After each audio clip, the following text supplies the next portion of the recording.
लोक माता पुण्य श्लोक देवी अहिल्याबाई होलकर उनका स्थान अद्वितीय।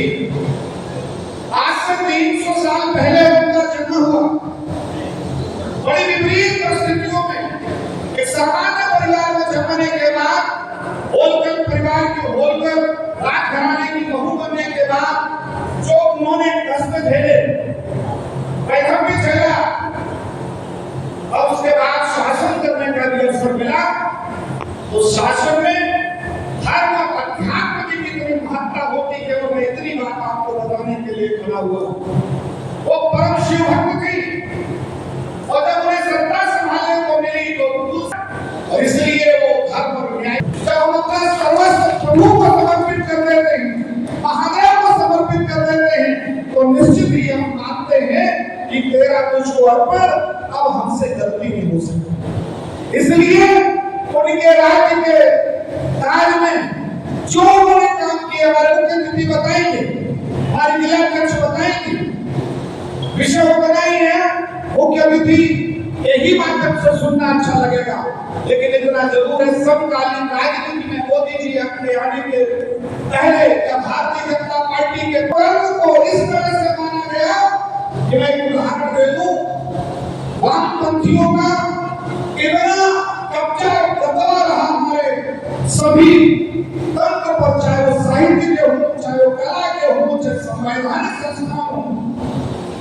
अमिताभ बच्चन की एक फिल्म में हमारे भगवान को देखते हो सकते हैं, इनको अगर कुछ अभी अप्रिय घटना हो जाए, अपनी नहीं रक्षा कर सकते, हमारी क्या करेंगे। लेकिन वही उसी फिल्म में आता है कि उनको गोली लग के सामने आ जाता है तो बताते उससे गोली बच जाती है। मैं किसी धर्म का विरोधी नहीं हूँ, सबकी अपनी अपनी मान्यता है, लेकिन इतिहास जिसकी अपनी सांस्कृतिक पहचान होती है, जब अपने मूल को खो देता है, अपने स्वर को खो देता है, अपने पूर्वजों को खो देता है, उसकी पहचान समाप्त हो जाती है। जो दूसरे धर्मानुयायी भी हैं, उनके पूर्वज भी राम है, कृष्ण है, गौतम है, महावीर है, अहिल्या है, केवल इतना बताने के लिए नरेंद्र मोदी जी भारतीय जनता पार्टी के पूरे कार्यक्रमों के माध्यम से जन तक पहुंचे। आज सबसे मेरा निवेदन है कि देवी अहिल्याबाई होलकर के जीवन चरित्र को पढ़िए, उनके कृतित्व को, त्याग को, समर्पण को बच्चों को बताइए, बेटियों को बताइए, गांव घर तक ले जाइए। हमें किसी पूजा पद्धति से परहेज नहीं है, उनकी अपनी आस्था है, लेकिन जो हमारी पूजा पद्धति है उसमें सबको समाहित किया गया है, किसी से बैर नहीं है।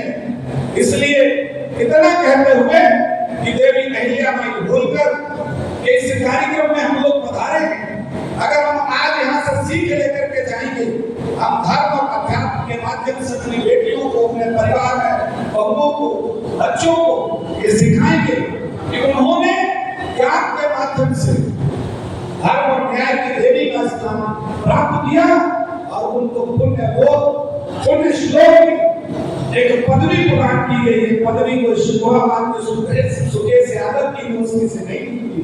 ये जब तिल करके समाज के लिए जीना पड़ता है तो लोग मानस के उपाधि देता है।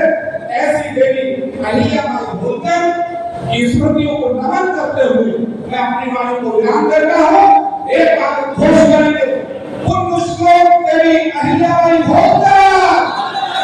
भगवान शिव की भक्त थी, दोनों हाथ उठा करके मुट्ठियां खोलेंगे ऐसे, ओम नमः पार्वती पते हर हर महादेव।